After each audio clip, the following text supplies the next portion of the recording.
Questions without notice. I give the call to the Honourable the Leader of the Opposition. Thank you very much, Mr Speaker. My question is to the Prime Minister. The Prime Minister clearly promised Australian families before the last election no family will be worse off, and that he had, and I quote, lasting plans for cheaper mortgages and better pay. With the typical Australian family now $25,000 worse off since Labor was elected, why won't the Prime Minister apologise for misleading Australians into thinking life would be easier under Labor? Give the call to the Prime Minister. I thank the Leader of the Opposition for his question. Member for Deakin. And I note that the RBA Governor, Philip Lowe, has appeared at Senate estimates just this morning.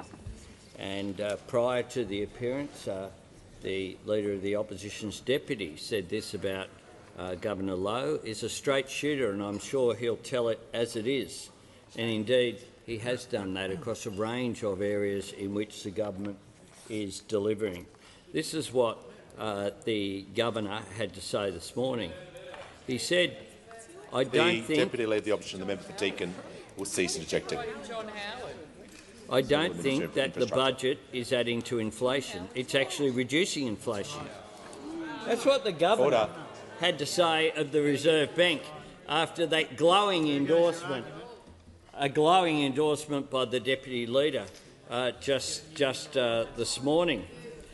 They went on to say this: the government has got a lot of extra revenue, improved our public finances. That's fantastic. It could have elected to use this revenue to increase spending, but it didn't do that. I wonder who the Governor was thinking of, eh? I wonder.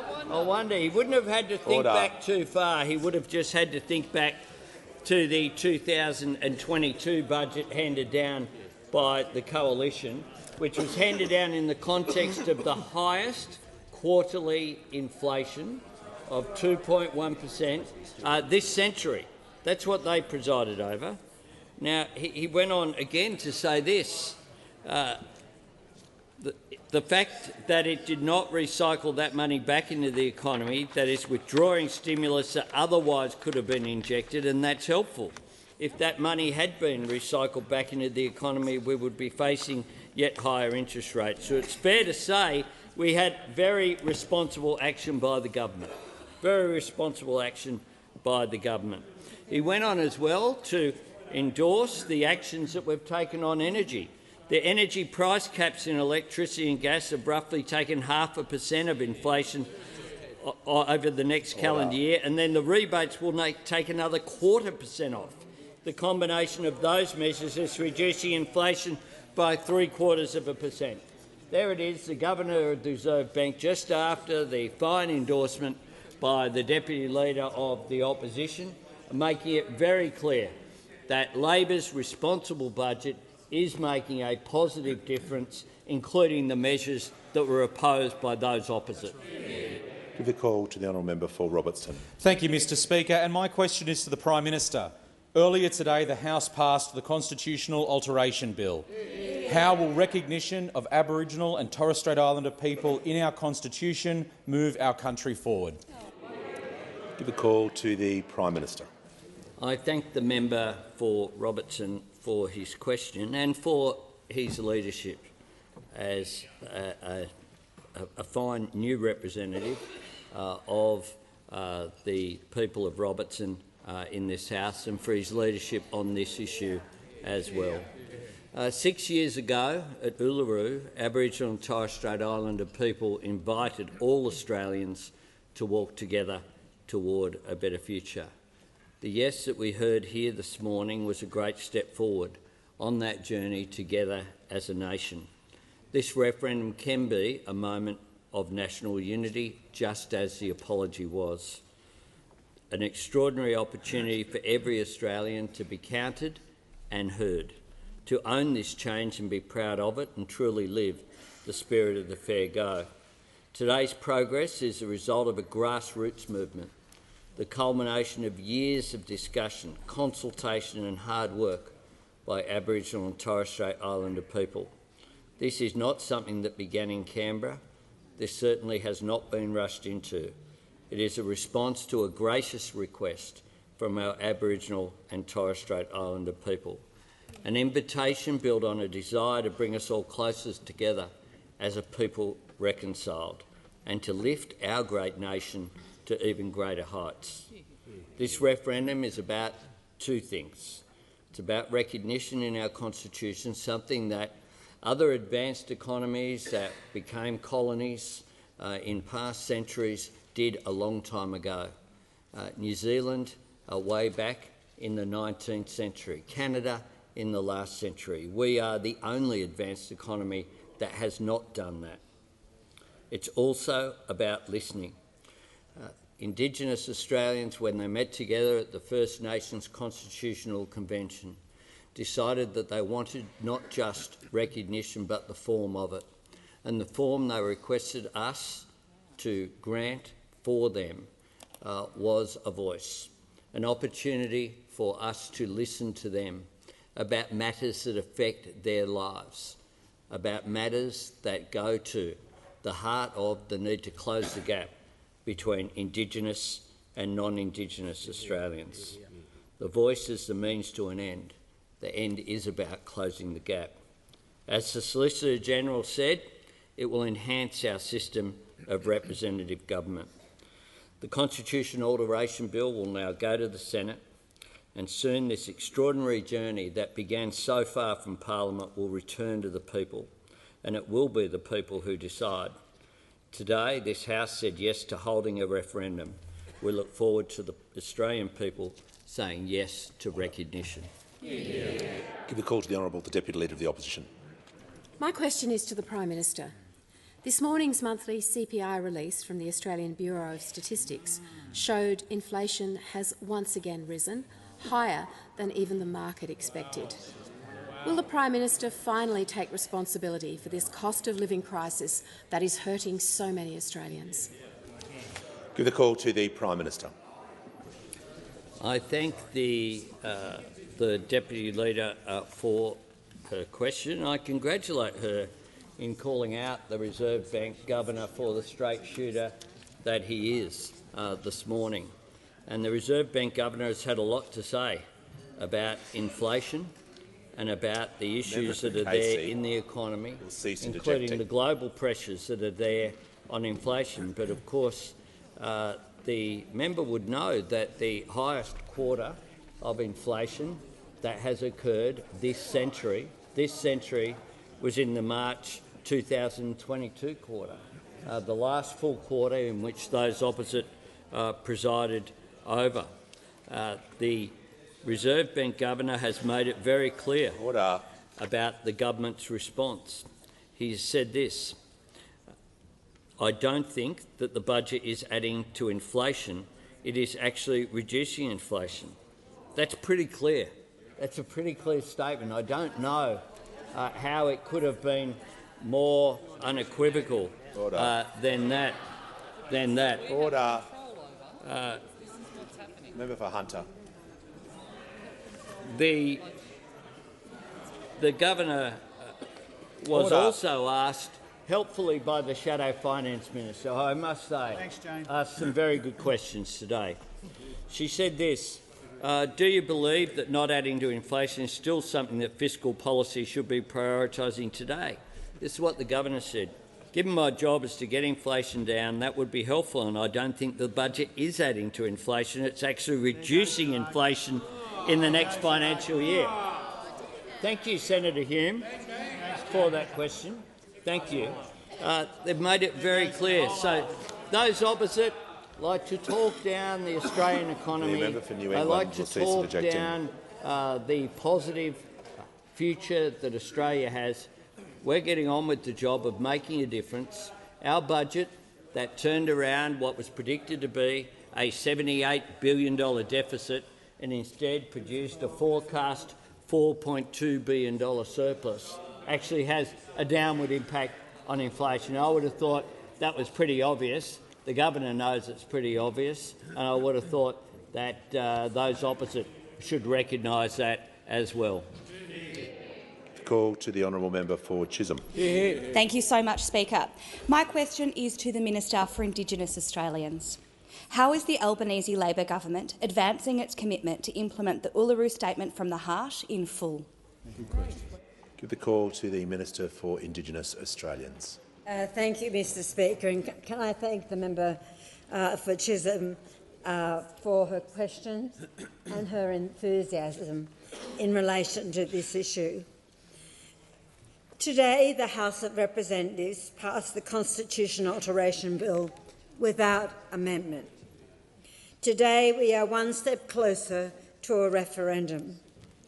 Today, we are one step closer to recognising Aboriginal and Torres Strait Islander people in our Constitution.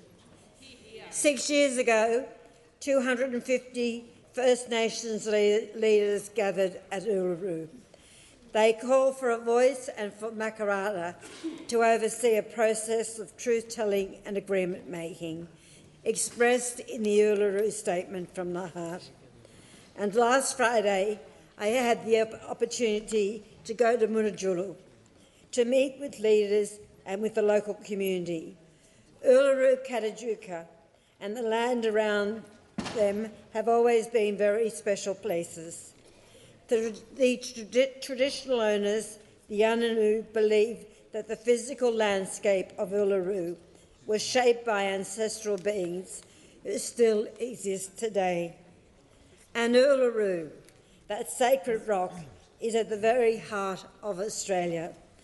And the Uluru Statement from the Heart, that gracious invitation, as the Prime Minister has said, to walk together to a better future, that historic First Nations consensus on a way forward. It guides us like the stars in the southern skies to a better future that is centred on making practical differences. I say that again, practical differences, because that is what the voice will do. The voice will make a practical difference. And here's why. For too long, governments have made policies for Indigenous Australians and not with Indigenous Australians.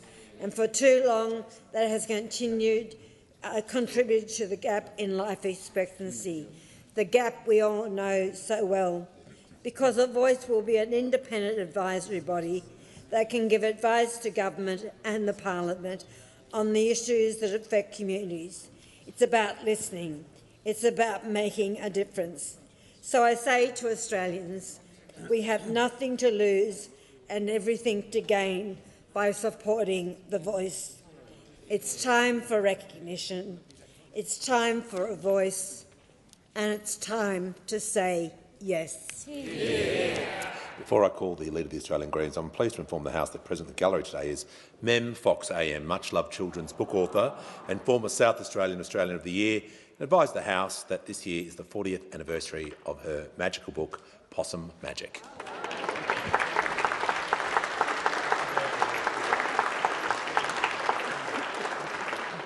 And I give the call to the Leader of the Australian Greens. My questions to the Prime Minister. Estimates hearings have revealed the enormous scope of the PwC scandal, including last night that the ATO reported evidence of PwC's conspiracy to defraud the Commonwealth to the AFP back in 2018. Meanwhile, PwC remains the governance and internal risk auditors for the AFP and Treasury and has made big donations to Labor and Liberal. Prime Minister, will you refer the growing PwC scandal to the National Anti-Corruption Commission when it begins in July? Give the call to the Prime Minister. I thank the member from Melbourne for his question, and I certainly agree with him that the breaches in confidentiality by PwC is an absolute scandal, and it is deeply troubling. And I'm sure that anyone who has a look at the details that have been revealed for those events that occurred, of course, back in 2018 and around then, when PwC was giving advice to the then government on multinational tax changes, finds these revelations shocking. The Treasury has referred the matter already to the Australian Federal Police. So it's gone well beyond the step that the member suggests already are there. The PwC breach did not arise as a result of an active procurement or Commonwealth contract. The Department of Finance has already taken a number of actions under the Commonwealth procurement framework to strengthen our systems following the disclosure of the PwC emails. These include PwC has been directed to stand down employees who were involved in or had knowledge of the tax matters from government contracts until the Switkowski investigation is completed and the department is satisfied that the direction can be lifted. New clauses will be included in the standard government procurement contracts to further strengthen the ability of the government to cancel these contracts in response to such behaviour in the future. Secretaries have been reminded that ethical behaviour must be taken into account as part of the value for money assessments which underpin decisions under the procurement framework. The government, of course, reserves the right to consider further changes if they are required. Can I conclude with this point to the member for Melbourne? One of the things that this government spoke about before we were elected was the reduction in the capacity of the public service to give that frank and fearless advice which is so required, and the increasing use of contractors. That is something which in the most recent budget we committed to further conversions of third-party workers, that is off public service to public service employment directly for critical jobs, including in defence, agriculture, Veterans Affairs and the ATO. We think that the context in which we made those commitments was certainly not around this, because I'm certain that members of the then government weren't aware of these details either. These revelations are indeed shocking, but they do point towards a policy failure as well, and that's one the government is addressing. We call to the honourable member for Spence. Thank you, Mr Speaker. My question is to the Treasurer. What did today's monthly inflation indicator reveal, and how is the Albanese Labor government responding to the inflation challenge in the economy? Call to the Treasurer. Thanks very much, Mr Speaker. Thank you to the outstanding member for Spence for his question about the cost of living pressures that people are facing right around Australia. Today the ABS did release the monthly CPI indicator, which rose by 6.8% over the 12 months to April. Now, this is a tick up from the previous month's indicator, but it is well below the 8.4% peak it reached over the 12 months to December last year. As I said before, I think yesterday, Mr Speaker, as the Treasury Secretary said yesterday, we need to be careful about the monthly figure, which bounces around from month to month and can be volatile. But what we see in the data today is that the ABS is pointing out that the tick-up in the indicator this month is being largely driven by the changes to the timing of the fuel excise that impacted the indicator in April of last year. What is really clear, Mr Speaker, is that the peak in inflation is behind us. And while it has been higher than we'd like for longer than we'd like, it is expected to moderate over the year ahead, which is a point that the RBA Governor made today in his testimony. Now, this side of the House, Mr Speaker, does understand that Australians are under the pump with these cost of living pressures. It's why responding to the inflation challenge remains a central focus of the Albanese government's economic plan and the budget that we handed down earlier in May. It's why we delivered a responsible budget that struck the right balance between restraint and targeted cost of living relief so that we don't add to inflation pressures in the economy. And, Mr Speaker, the Governor of the Reserve Bank has said today, and he has said very, very, very clearly that he doesn't think that the budget that was handed down from this dispatch box is adding to inflation. If anything, it's taking the pressure off inflation. And with that testimony this morning, Mr Speaker, the Reserve Bank Governor absolutely torpedoed the rubbish argument that has been peddled by those opposite since budget night.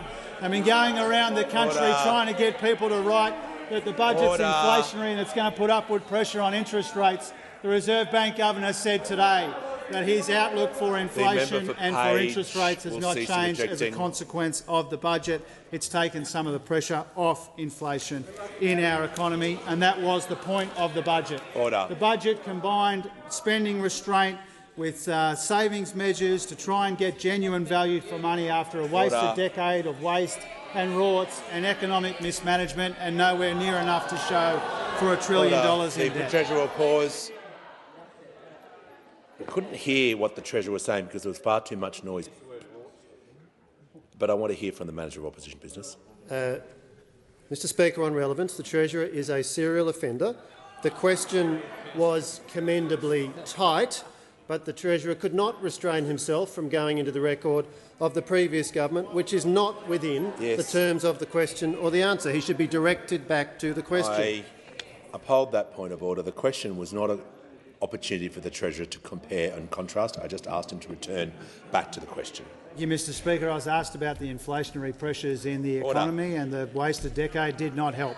When it came to the pressures that we inherited, our budget combined cost of living relief, investment in the supply side of the economy. It was a responsible budget, and as the Governor has made clear today, it's taking the pressure off inflation, not adding to it. Give the call to the Leader of the Nationals. Thank you, Mr Speaker. My question is to the Minister for Health. In the gallery today is Jovan Rhodes, pharmacist from Nowra, along with 70 other concerned pharmacists from around the country.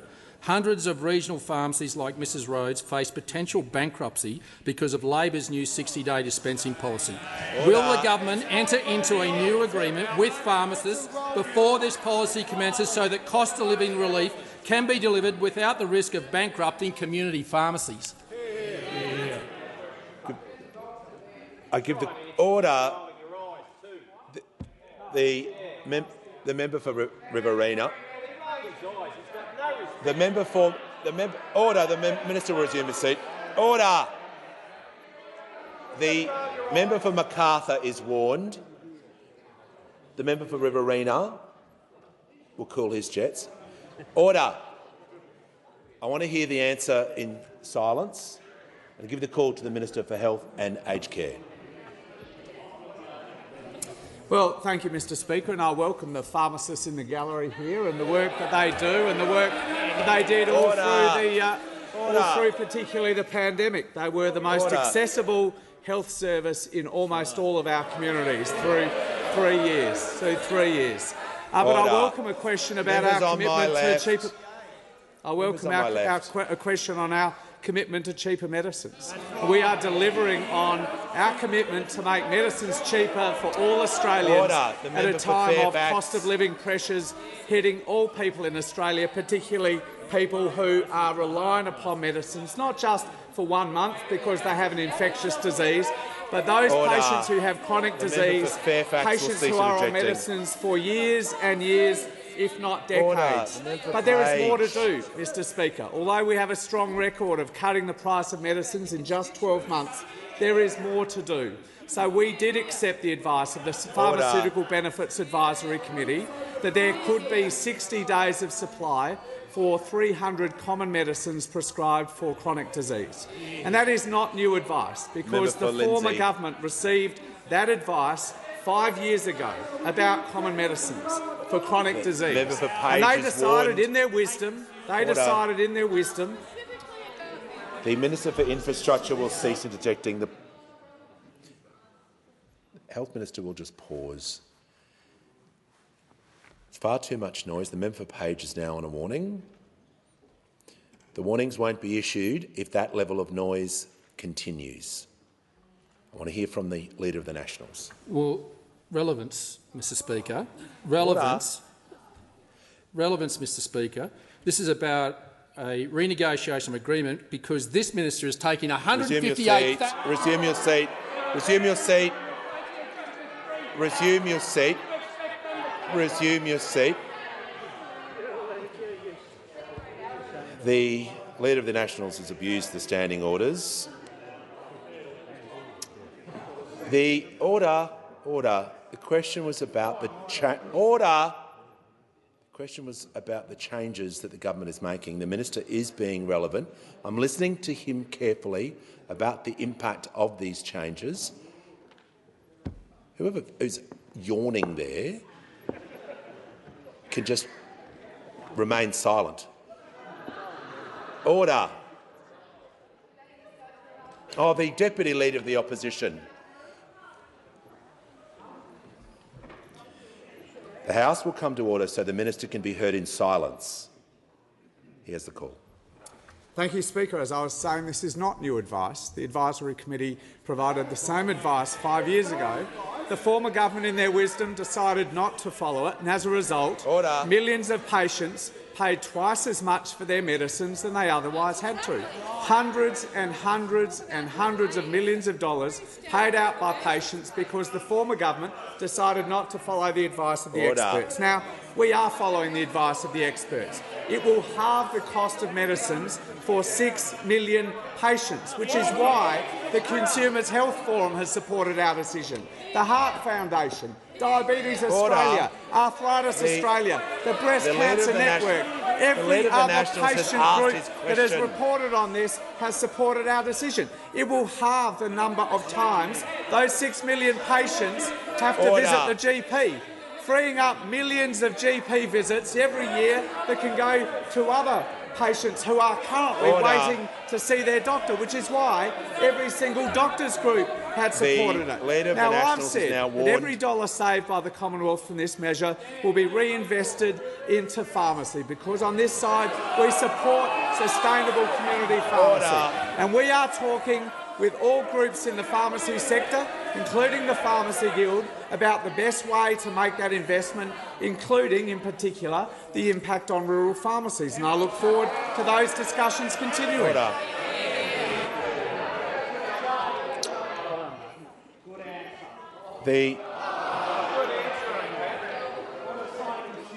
The Deputy Leader of the Opposition and the member for Riverina will cease interjecting immediately. When the House comes to order, I'll hear from the member for Paterson. Thanks, Speaker. My question is to the Deputy Prime Minister and Minister for Defence.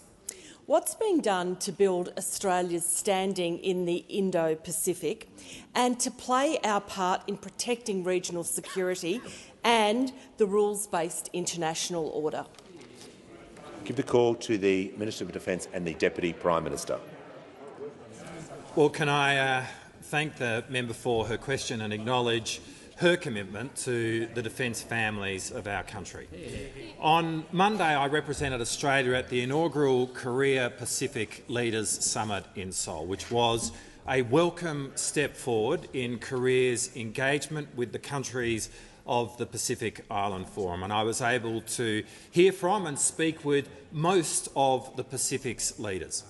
Security in the Pacific is grounded in the 2018 Boy Declaration, which has at its heart the idea that the Pacific's security should come from the Pacific family itself, which is a profoundly important principle.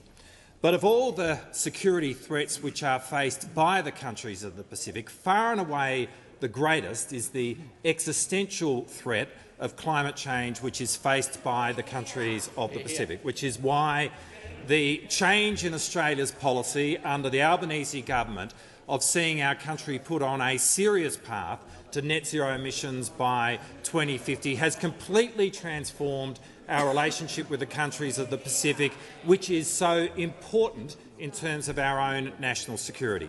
Now, Mr Speaker, yesterday I met with President Yoon of Korea and Defence Minister Jong Sop Lee.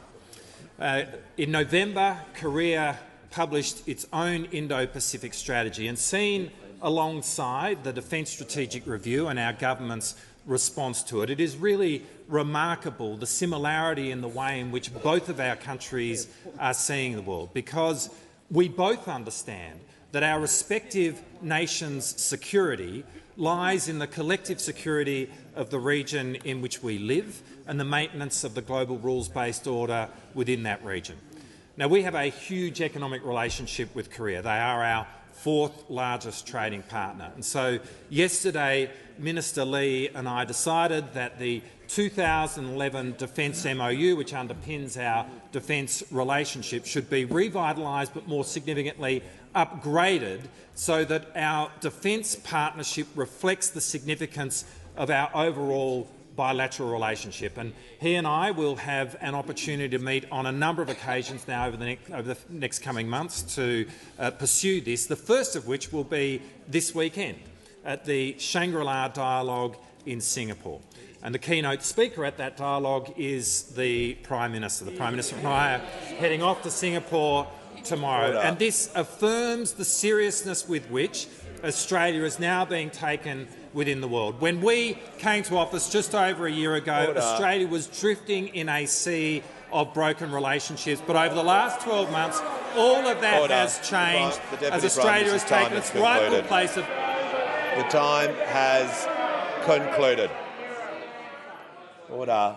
Members on my left, Leader of the Opposition will be heard in silence, and I give them the call. Thank you very much, Mr Speaker. My question is to the Prime Minister. Prime Minister, what's your message to the pharmacists in the gallery today? The member for McEwen is warned. Prime Minister has the call. I thank the Leader of the Opposition for his question. My message to the pharmacists in the gallery today is good on you. Good on you Order. for the work that you do. Order. Good on you for the work that you do. The Leader in of the community. Opposition has asked his That question. is one of the reasons Members on my why left. we argued during the pandemic that the pharmacists should do more. Should do Order. more. Should do more, but those opposite Order. held back, left them on the bench. They could have been used to Order. assist with vaccines. And I don't know if my friend Adele is up there today. Order. She's up there. My friend Adele Tahan is there. She's the vice president of the Pharmacy Guild. I met with Adele in my electorate office because, as a good local member, I still represent the people of Greenlaw. And I had a very constructive chat with Adele. Her pharmacy at Rozelle does an extraordinary work looking after. I can see you. I can see you. And good luck with the twins, Adele. Good luck with the twins, and congratulations on their birth. Because one of the things that I understand with small business is that people like Adele Tahan and my local pharmacy across the road from my electorate office in Marrickville Road.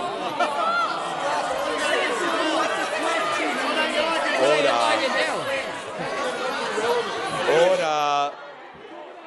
Whilst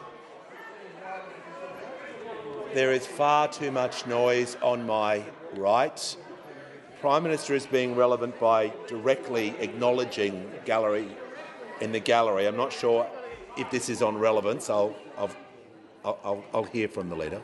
Well, Mr Speaker, it is on relevance. The Prime Minister has ripped $160,000 out of pharmacists. Resume your seat. Order. Order. The Leader of the Opposition will cease interjecting immediately. The Leader of the Opposition, I took your point of order out of respect for the office you hold. I'm going to hear from the Leader of the House. Speaker, I just raised that it was a deliberately frivolous point of order, that his response was then out of order, and then he continued to interject from out of his seat. Order. The Leader of the Opposition gets a lot of latitude, but simply getting up in this chamber and having a free-for-all is not on. The Prime Minister was asked a question about a message to people in the gallery. He was directly talking to people in the gallery, order, by name. I'm not sure how more relevant he could be. Order. This is huge. This is a huge issue. Can we please order? That is having an impact on the House. I'm just going to ask the Prime Minister to be heard in silence out of respect for the office he holds. Thank you very much, Mr Speaker. As I said, I respect the job that pharmacists do. I interact with them all the time. I regard them as people who, like the post office masters in the past, like the newsagents, people who service their local community and who I have had a long contact with. And that is... The Leader of the Nationals, if he says one more thing, will leave the chamber. And that is why, when we considered this measure, that was the subject of vast consultation between the government and the pharmacy guild, Order. Members on my left will cease interjecting. Order. The Prime Minister will continue his answer in silence. Thanks, Mr. Speaker. That is why we made sure that every single dollar that the Commonwealth will benefit from goes back into community pharmacy. And I've had discussions. Order. Members on my left. Members on my left, this is not acceptable, this response. Further action will be taken if this behaviour continues. We're going to move to the next question. The time is now concluded. Give the call to the member for Blair. Thank you, Mr. Speaker. My question is to the Minister for Small Business. How is the Albanese Labor government supporting small businesses, and what have been the challenges to delivery? Give the call to the Minister for Small Business, the Minister for Housing and the Minister for Homelessness. Order. Thanks, Mr. Speaker, and I want to thank the member for Blair for his question. The member for Fairfax will leave the chamber. I know that the member for Blair is a great representative of the local small businesses in his electorate, and we are supporting small businesses because we know that small businesses have been having a difficult few years and they've been having a tough time. Order. Which is why our budget has provided targeted support, Mr. Speaker, while not adding to inflation. We want to help small businesses, and we are save on their energy bills through the Small Business Energy Incentive and indeed through the targeted energy bill relief that we're delivering in partnership with the states and territories. We're making it easier for small businesses to invest and to grow, with cash flow support through the $20,000 instant asset write-off, Mr. Speaker. Order. We're ensuring Members that on my small left. businesses can innovate, invest and grow by providing that cash flow support. We're also ensuring that small businesses adopt and adapt to digital technology through the Industry Growth Plan, and we're helping them thrive online through the Digital Solutions Program, Mr. Speaker. We're also helping to protect small businesses from cyber security attacks through a new $23 million Cyber Wardens program. This program is a pilot that COSBO has developed with some private sector partners, but with content developed alongside the Australian Cyber Security Centre, Mr. Speaker. We're reducing the time that small businesses spend doing taxes. We're saving small businesses both time and money with these changes. We're also expanding the Tax Clinic program, Mr. Speaker, to support small businesses and individuals, and it was a great opportunity for me to be able to visit this in my home state of Tasmania to see how it's delivering critical support. Mr. Speaker, at every opportunity we have been saying yes to supporting small businesses. We've updated the Commonwealth procurement rules to give small businesses a bigger slice of the $70 billion that goes to tender each year. We've said yes to making unfair contract terms illegal, something those opposite talked about for a long time but in 9 years didn't get round to. We have legislated. We've supported small businesses in terms of being paid on time. We have a current review into the Payment Times Reporting Act. And importantly, we've also brought together the small business ministers from around the country who hadn't been brought together for more than 8 years, Mr. Speaker, to make sure that we can work across states and territories to support small businesses. But whilst we've been saying yes to small businesses, Mr. Speaker, those opposite have been saying no. They said no to the energy bill relief, the direct rebate for small businesses. They came in here and they voted against it, Mr. Speaker.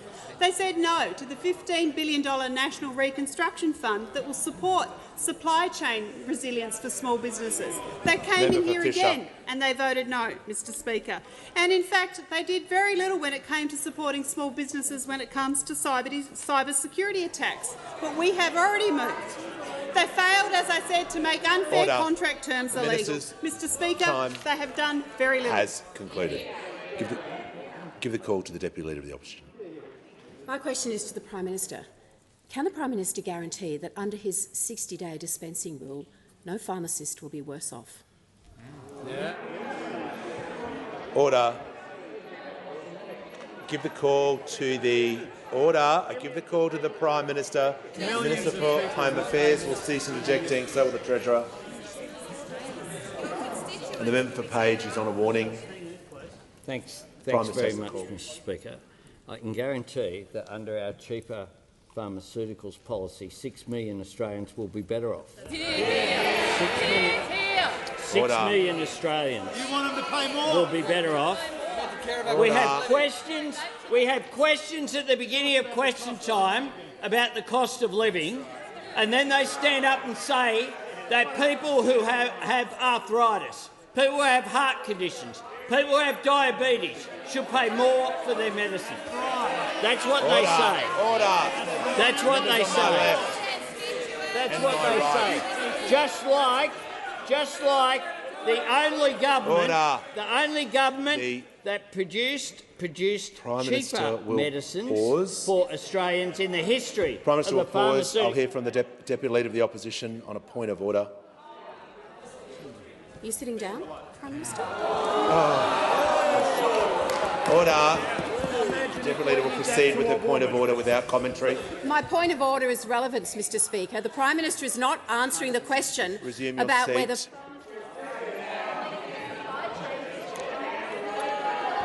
Order. The question was about the 60-day dispensing rule. The Prime Minister was being relevant, and I'll make sure he remains relevant for the remainder of his answer. The Prime Minister has the call. The pharmacy sector makes a vital contribution to the health of their local community. They have my respect. I have sat down. I have sat down, including with Trent. Order. You wouldn't know. You would not know. I not only have sat down. You struggle to find the chamber, mate. So, order. I have sat down. Order. I have sat down with the head of the Pharmacy Guild in Brisbane 2 weeks ago. I have sat down with the Vice President of the Pharmacy Guild in my electorate Leader of office the Nationals. just a couple of weeks ago. I'll continue to engage with community pharmacies, including in my own area, as will the Health Minister, because there will be, of course, and every member will, because every member here knows the important role that community pharmacists make. But what we won't do is ignore completely, which those opposite want us to do, the cost of living pressures on people who have a health condition that requires regular drug treatment for the rest of their lives. And why should they pay double than what they need to? Why should they? That's what those opposite have to ask. And they can be angry, Mr. Speaker. All this fake outrage, from those opposite. What we are doing is we are delivering. The member for Page and the Leader of the Nationals. We are also, of course, engaged as the Minister. Will continue to be engaged with the Pharmacy Guild and with community pharmacies, but we'll be engaged. We'll be engaged in the interest of their customers as well. Concluded.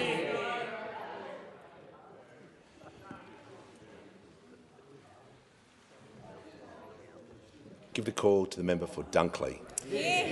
Thank you, Speaker. My question is to the Treasurer. How is the budget carefully calibrated to address cost of living pressures in the economy? Give the call to the Treasurer. Thanks, Mr Speaker. Thanks to the wonderful member for Dunkley for her question.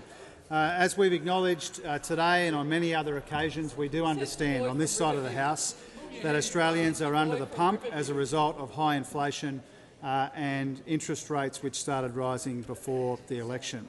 And that's why our economic plan and the budget we delivered this month was carefully calibrated and designed to take pressure off the cost of living rather than adding to it.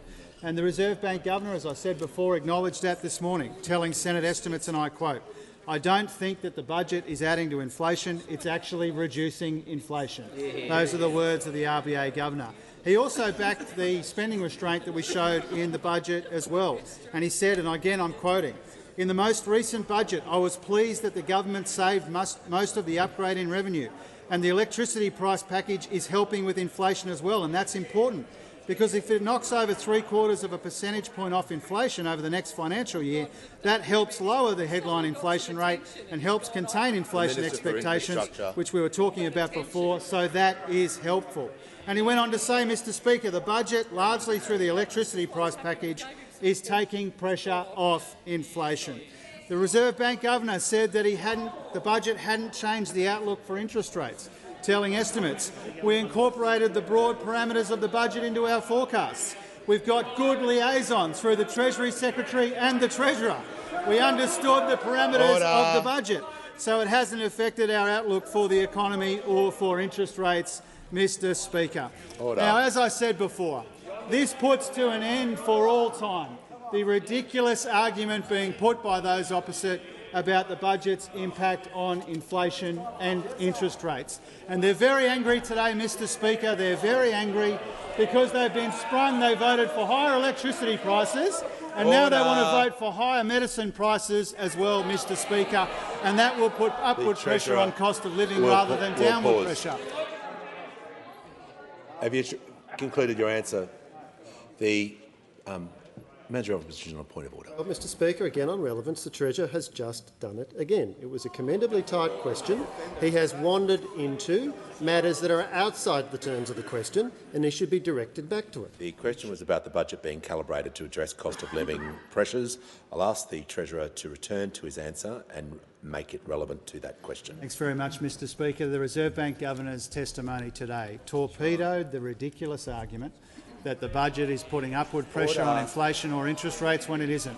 In fact, as the Reserve Bank Governor said today, it's having the opposite effect. It's taking pressure off inflation, taking pressure off the cost of living. And in this parliament, people on both sides of the parliament had the opportunity. You could vote for taking some of the edge off electricity prices or voting for making them worse, taking some of the edge off medicine prices or making it worse. We know whose side we're on, Mr Speaker. We're in favour of taking the cost of living pressures off Australian families. That's why the budget was responsible and carefully calibrated and methodically delivered to take pressure off the cost of living in our economy rather than add to these inflationary pressures. And the Reserve Bank Governor has said in his opinion it's doing the job it's supposed to do. The call to the honourable member for North Sydney. Thank you, Mr Speaker. My question is to the Minister for Education.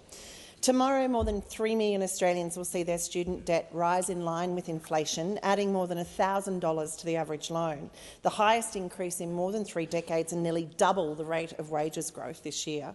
So far, the minister has not acted to freeze debts ahead of the June 1 deadline. In this time of ongoing high inflation and economic uncertainty, the need for reform seems clear. What plans does the minister have to provide some relief to the millions of hard-working Australians copping this smackdown tomorrow? The call to the Minister for Education. Thank you, Mr Speaker, and can I thank the member for North Sydney for a question. Can I also recognise my friend, the great Mem Fox, who's in the gallery today, who's enriched the lives of millions of Australian children here in Australia and right around the world. Order. The short answer to your question is there are no changes to HECS or the indexation process in the budget. The changes we've made, the relief we're providing, is helping students with the cost of living by increasing youth allowance and AusStudy and rent assistance. A couple of important points to make here. Changing the way HECS is indexed doesn't put an extra dollar in the pocket of a university student today. It's not the way that HECS works. It's not like a mortgage. The amount that you pay back every year is based on your income. Now, I get that affordability is an issue, and that's why I've asked the Universities Accord team to look at this, along with a whole bunch of other serious issues in our university, in our higher education system. And I can advise the member that Professor Bruce Chapman, the architect of HECS, has been engaged by the Accord team to work with them on this. Going to university is important. Going to university is your ticket to the show. 9 out of 10 new jobs created today require you to go to TAFE or university. Order. TAFE or university.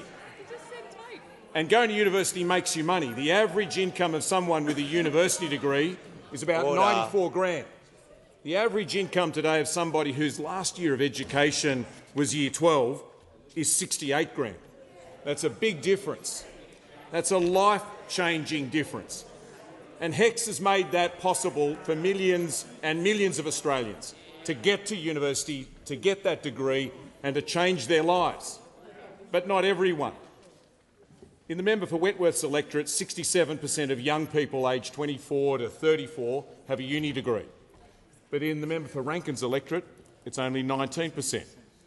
In the member for Melbourne's electorate, 69% of young adults have a university degree, but in the member for Longman's electorate, it's only 16%. And in the member for North Sydney's electorate, 71.3% of young adults have a university degree, but in the member for Spencer's electorate, it's only 15%. There is a cost to going to university, but what is the cost of those kids missing out? I don't want us to be a country where your chances in life depend on how rich your parents are, where you live or the colour of your skin. But these statistics tell us that that is where we are today, and that at its core is what the Universities Accord is all about. Has the minister concluded his answer? The minister has concluded his answer. The member for Adelaide. Thank you, Mr. Speaker. Mr. Speaker, my question is to the Minister for Early Childhood Education. How will the Albanese Labor government's plan for more affordable early childhood education benefit Australian families, including First Nations children? Give the call to the Minister for Early Childhood Education and the Minister for Youth. Thank you very much, Mr. Speaker, and I thank the wonderful member for Adelaide for his question and for his ongoing commitment to families and children in his electorate. Now, Mr. Speaker, in just over a month, a very small over a month, early childhood education and care will be more affordable for 1.2 million families in every single electorate across the nation, including 9,800 families in Adelaide, 10,800 families in the electorate of Lalor, 9,500 families in the electorate of Gellibrand, 9,400 in Bennelong, 9,200 in Rankin, 10,300 in Mitchell, and 8,300 families in North Sydney, and many more, including 265,000 families in rural and regional Australia. Cheaper early childhood education and care is not just good for the economy because it allows primary caregivers to take on more hours of work or go back to work. It's good for families who have faced increasing fees, often putting it out of their reach. But importantly, it's good for children. Now, we know that First Nations children are twice as likely to be developmentally vulnerable when they start school. But we also know that early learning plays a significant role in school readiness and outcomes for First Nations children. And that's why we introduced a base entitlement of 36 hours per fortnight of early childhood education and care for First Nations children, regardless of their family's activity. But we've also committed to 50 Connected Beginnings sites by 2025, and we are well on our way to achieving that. In fact, just a couple of weeks ago, I visited the Connected Beginnings site in Armidale with the member for Burt in his electorate and saw firsthand the difference that wraparound services that support families, that support a child's education, that support a child's health and their well-being has made to First Nations children right across the nation. We're doing this in partnership with SNAKE through the Early Childhood Care and Development Policy Partnership, which focuses on improving early childhood outcomes for First Nations children and their families.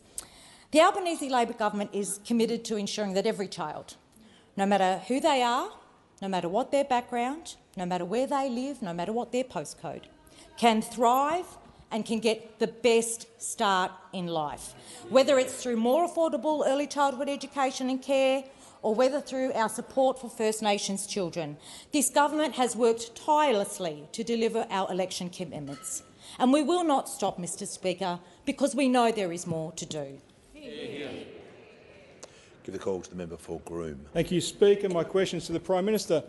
The last time a proposed constitutional change was put to Australians, a constitutional convention was held, a proposed republic model was agreed, and the public was given more than 18 months to consider the detail.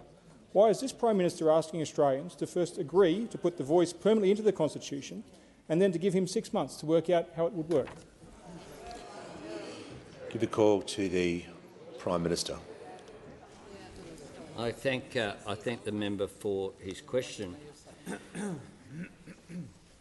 The First Nations Constitutional Convention was held at Uluru in 2017, just more than 6 years ago, and it was timed to commemorate the date of the 1967 referendum. That arose out of, originally, the proposal from John Howard as Prime Minister, who went to the election in 2007, saying that he would support a referendum on constitutional recognition. Then the Gillard government began a process with constitutional recognition working group that led to the process of people, including the member for Berowra and others like Noel Pearson, other senior legal commentators, working on proposals, and then a series of consultations in the lead-up to the Uluru Statement, in the lead-up to that constitutional convention. When that occurred, then there was. The member for Fisher will cease interjecting. Then the former government, the coalition government, established a range of processes. Included in that was the parliamentary inquiry, which was jointly chaired by now Senator Patrick Dodson and the member for Berowra, that made recommendations. There was then a process set up, chaired by Tom Calma and Marcia Langton. The Deputy Leader of the Opposition is now officially warned, and the Prime Minister is going to be heard in silence. That process then led to a report that went to the Cabinet of the Morrison government not once but twice. Not once but twice. This is a process that has been many, many years in the making, leading up to this process. We also, I note, established a time frame very clearly for people when I indicated that there would be a draft. I announced at Garma last July. We then had a process through a referendum working group that included people like Ken Wyatt, the former Minister for Indigenous Affairs, who came to a common position. It then went to the Parliament here. It's unfortunate that decisions were made, but they're entitled to do that before that process had even reported to this Parliament. The legislation will now go to the Senate, and then it will go to the Australian people. The Australian people will get to decide, and I certainly hope that they vote yes in the last quarter. Give the call to the member for Macarthur. Thank you, Mr Speaker. My question is to the Minister for Health. Today is World No Tobacco Day. How is the Albanese Labor government reclaiming Australia's rightful position as a world leader on tobacco control? Give the call to the Minister for Health and Aged Care. Well, I thank the member for Macarthur, Mr Speaker, for his question. After Mal Washer left this building, the member for Macarthur spearheaded the entry of a number of doctors to this place, on our side particularly and on the crossbench, who alongside with other health professionals in the House of Representatives add real value to our deliberations on health policy. Tobacco is, as the member says, World No Tobacco Day. A reminder that in spite of the huge inroads made over many decades, tobacco use is still the leading cause, the preventable cause of death and disability here in Australia. A reminder that still 2 million Australians today are daily smokers, with the vast majority of them, we know from research, still wanting to kick the habit. And a recognition, Mr Speaker, that we face emerging new challenges like vaping, a product deliberately designed to recruit a new generation to nicotine addiction. 10 years ago, Australia did lead the global fight against tobacco with visionary plain packaging and graphic health warning reforms, and they were hard fought. The Leader of the Opposition, who was Health Minister at the time, said they were a bridge too far, and Big Tobacco fought our reforms tooth and nail through courts. But we prevailed, Mr Speaker, and those reforms made a real difference. Dozens of countries around the world have followed Australia's lead, and today, here in Australia, there are 1 million fewer smokers than there were before those reforms. But, Mr Speaker, we know on this side of the House there is more to do, because while the former government was happy to bank a 152% increase in tobacco excise under their watch, none of that extra revenue was invested in new tobacco control investments, none of it whatsoever. And as a result, smoking rates have now flatlined. After decades of decline, smoking rates for the first time in decades have flatlined. Indeed, because of vaping, our youngest Australians are the only cohort in our community where smoking rates are actually increasing. Well, we on this side, Mr Speaker, are determined to stamp out the marketing strategies of big tobacco put in place to get around the reforms from a decade ago. The Vogue-style fashionable thin cigarettes, they will go. The menthol bombs and other flavours designed to make cigarettes more tasty, they will go. The brand names designed to mislead consumers, like Cool Crush, Fresh Burst, Smooth cigarettes, they will go as well. We are determined on this side to drive down smoking rates even further, Mr Speaker, and to prevent a whole new generation becoming addicted to nicotine. So today I have published draft legislation on our website to do just that. We are determined to have that legislation passed by the parliament. A decade ago, we had to get the Leader of the Opposition kicking and screaming onto the side of reform. I hope he comes to it quicker this time. Give the call to the member for Goldstein. Thank you, Speaker. To the Prime Minister. Australians are rightly concerned at the evident lack of integrity that's become apparent in the relationship between the Commonwealth and the consulting firm PwC. My question is twofold. Will the government suspend all current contracts with PwC while this situation is fully investigated? And will the government trigger an integrity review of Commonwealth relationships with all large private consultancy companies? Give the call to the Prime Minister. I thank the member for Goldstein for the question, and I refer to my previous answer to the member for Melbourne, in which I outlined the government's position on this. The breaches in confidentiality by PwC are indeed extraordinary, outrageous and deserving of complete condemnation, not just by the government but by all Australians, I believe. To have a brief that is then turned into an opportunity is what occurred here. And we, of course, the Treasury has referred the matter to the Australian Federal Police. The PwC breach did not arise, I repeat, as a result of an active procurement or Commonwealth contract, which we have. I'm very concerned about it. I repeat that prior to the election, one of the things that we spoke about, and indeed there's been some criticism of an increase in use of the public service, but one of the things I want to do as Prime Minister is restore the public service to the primacy that it should be in. The public service should be the body that provides the primary advice to government, not the private sector, not any other interest, be it industrial, be it community groups. Everyone can have input into government policy through the political process, and that's important. But the fact that the Prime Minister just will pause for a moment, and I'll hear from the member for Goldstein on a point of order. Thank you, Speaker. On relevance, the question went to an integrity review of all private companies consulting to the government.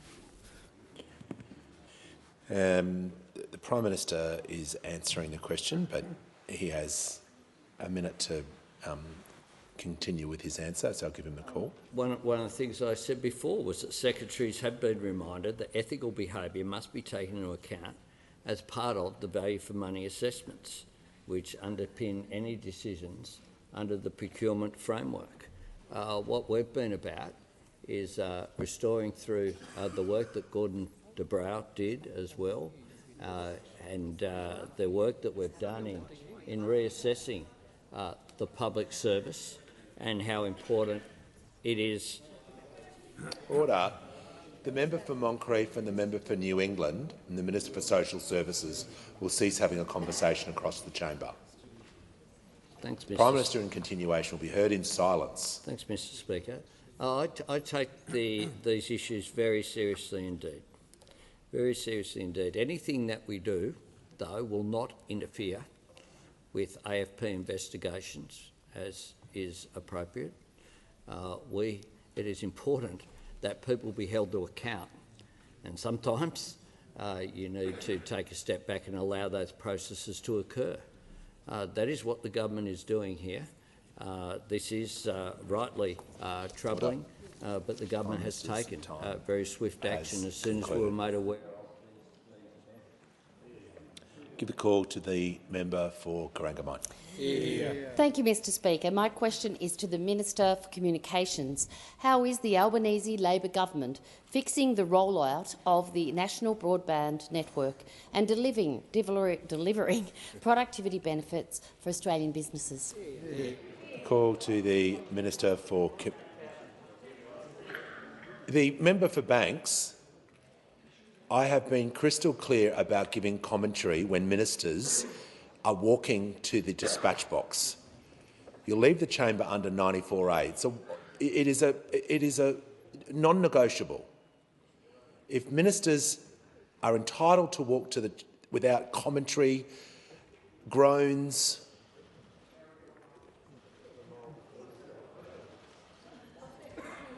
give the call to the Minister for Communications.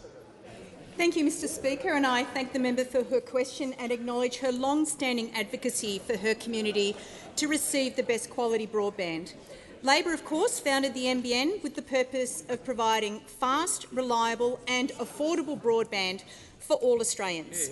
That's why we're investing $2.4 billion over 4 years to give an additional 1.5 million premises full fibre access, including almost 17,500 in the member for Corangamite's electorate alone. Our investment will also expand full fibre access to more than 660,000 additional regional homes and businesses that currently rely on copper wire. This will boost the reliability of services and the productivity of those businesses, and that supports remote work and learning and access to important services like telehealth. Mr Speaker, the Albanese government understands the productivity benefits that are unleashed by the highest quality technologies, and unfortunately those benefits could not reach their full potential due to the poor technology choices made by the former government. Now, Mr Speaker, it's just over a decade since the Coalition launched its disastrous broadband policy that promised a second-rate multi-technology mix for $29 billion, which blew out to $58 billion, a doubling of costs. The Minister will resume her seat. And I want to hear from the member for Petrie. Order. And everyone will be silent while he walks to the dispatch box as well.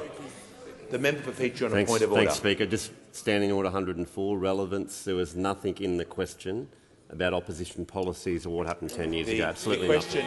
Thank you, member for Petrie. The question was how is the government fixing the rollout of the NBN, which in the question itself implies there may be a compare and contrast. So I'm sure the minister is talking about fixing the NBN as part of the answer, and I'll give her the call. Order. But I'll make sure she remains relevant. Thank you, Mr Speaker, and that's because the decision to abandon fibre by those opposite was always about cheap politics and not about the future. Not about the future. And we know that productivity is supercharged by high-speed broadband that is underpinned by the best technology. So mind-boggling is it, Mr Speaker, that the Liberals and Nationals purchased over 60,000 kilometres of new copper, enough to wrap around the planet Earth 1.5 times. But, Mr Speaker, Labor is investing to expand the NBN fibre network because we believe in helping all Australians to reach their full potential through quality broadband. And we're continuing to see the benefits of improved productivity as more fibre is rolled out, delivering gigabit speeds to 90% of homes and businesses in the NBN fixed line footprint by 2025. The fact is, Mr Speaker, only a Labor government can be relied on to invest in the long-term infrastructure that Australians need, including in the NBN, to be globally competitive. But there is more to do, Mr Speaker, including our continuing investments in the fixed wireless network, including our $480 million investment to upgrade that technology, trialling new uncapped satellite products to deliver faster internet in rural and regional areas. We're getting on with the job of delivering the highest quality broadband to all Australians. Call to the Prime Minister. I ask that further questions be placed on the notice paper.